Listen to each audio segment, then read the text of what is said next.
Justice Lahore high court में चौधरी परवेज इलाही की नैब की गिरफ्तारी पर समाअत हुई थी, जिसमें अमजद रफीक ने कल ऑर्डर दिया था कि परवेज इलाही को 2 बजे लाहौर हाई कोर्ट में पेश किया जाए, लेकिन उनको नहीं लाया गया। लेकिन फिर खबर मिली, नैब ने कहा कि हम परवेज इलाही को पेश नहीं कर सकते। क्यों नहीं पेश कर सकते? क्योंकि वो एक बड़ी आला शख्सियत है और जब उनको पेश करते हैं तो उसके लिए सिक्योरिटी के इंतजाम करना होते हैं, तो हम वो नहीं कर सकते, इसलिए हम नहीं ला सकते। अमजद रफीक साहब ने कहा कि क्या उनको कोई सिक्योरिटी थ्रेट था? उन्होंने कहा जी, परवेज इलाही साहब सीटीडी के पास हैं। तो जज साहब ने कहा मैं सीटीडी को बुला लेता हूँ, मुझे बताइए। उन्होंने कहा जी हम नहीं पेश कर सकते। राशिद जो नैब के डिप्टी प्रोसिक्यूटर हैं, वो पेश हुए और पूछा क्या खतरा है। उन्होंने अमजद रफीक साहब से कहा कि उनकी जान को खतरा है। अब आप खुद ही देखें, ये इतना आसान बन गया है। एक मुकदमे में जमानत होती है, दूसरे में पकड़ लेते हैं, दूसरे में जमानत होती है तो तीसरे में पकड़ लेते हैं।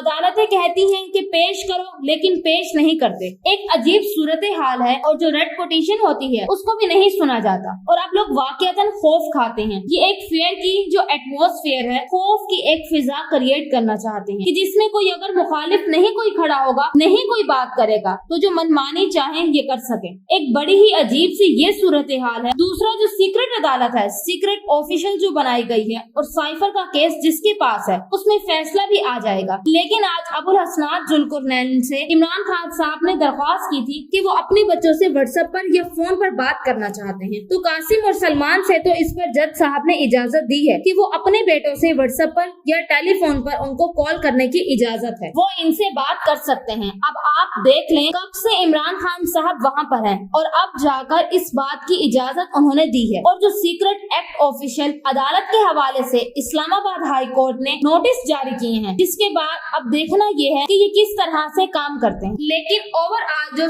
सिनेरियो है वो बहुत ही बुरा हो गया है। दूसरी जानिब कुछ लोग पाकिस्तान में इंतखाबात नहीं करवाना चाहते, इस डर से कि इमरान हुकूमत में आ जाएगा। मीडिया पर पाबंदियां लगा रहे हैं और अब उन्होंने इस्लामाबाद में भी कोई 10-11 बंदे पकड़ लिए हैं और जस्टिस आमिर फारूक के खिलाफ उन्होंने कैंपेन चलाई है। लेकिन ये नहीं मालूम कि क्या कैंपेन चलाई है, किस तरह की कैंपेन चलाई है। मगर बहुत सारे लोग जजमेंट पर बात करते हैं। कुछ लोग कहेंगे कि ये फैसला गलत है, अपनी राय का इजहार करेंगे, कुछ इस सारे मामले को सही कहेंगे। तो जो राय का इजहार है वो कैंपेन तो नहीं है। कैंपेन से तो मुराद ये है कि अगर आप किसी की जाती जिंदगी या उस पर कोई इल्जाम लगाएं, कोई मोरल इल्जाम लगाएं, कोई फाइनेंशियल इल्जाम लगाएं, तो वो किरदार कशी है जो कैंपेन का हिस्सा हो सकती है। लेकिन जजमेंट पर जो बात है कि ये जजमेंट कानून के जो पैराए पर पूरा नहीं उतरती और जजमेंट ऐसे हैं, तो आप इसको कैंपेन नहीं कह सकते, क्योंकि जिस साइफर केस की बदौलत इमरान खान पर इल्जाम लगा के उन्हें रोका जा रहा है हर जगह से, तो यहाँ अवाम बहुत से सवाल करने पर मजबूर है कि साइफर की हिफाजत का जिम्मा किसका होता है। दफ्तर खारजा के अमले का साइफर की ओरिजिनल कॉपी किसके पास होती है? सिर्फ और सिर्फ दफ्तर खारजा के पास, और वजीर आजम को इसमें दर्ज पैगाम डिकोड करके भेजा जाता है। और इमरान खान पर केस बनाया गया है कि खान ने साइफर की कॉपी घुमा दी, जो चीज इमरान खान के पास थी ही नहीं, वो उन्होंने घुमा कैसे दी। बस ये सारा केस है जिसे सारी कौम अच्छी तरह समझ ले तो अच्छा है। अब वो वक्त आ गया है कि साइफर की गैर जानिबदार तहकीकात से अवाम को पता चले कि इस साजिश में कौन कौन से किरदार मुलव्विस थे जिन्होंने पाकिस्तान की आवाम को इस इल्जाम में डाला।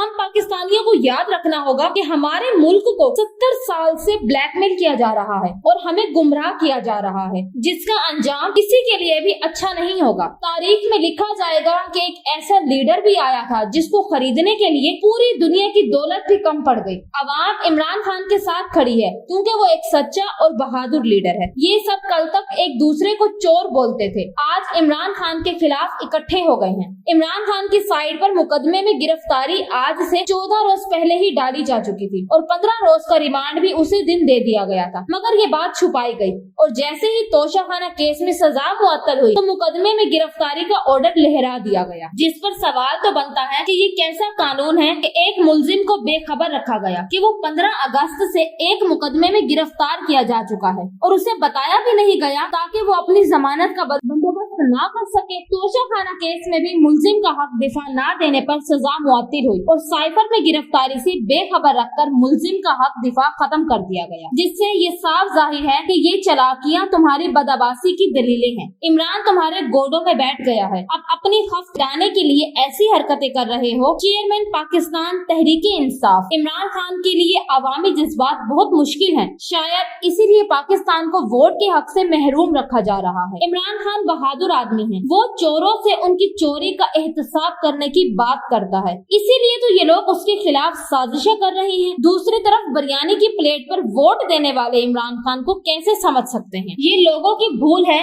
कि पाकिस्तान तहरीक-ए-इंसाफ की क़यादत को गिरफ्तार करके PTI को खत्म किया जा सकता है। इंशाअल्लाह इमरान खान एक बार फिर वजीर आजम के मनसब पर फाइज होगा और अवाम की ताकत से आएगा।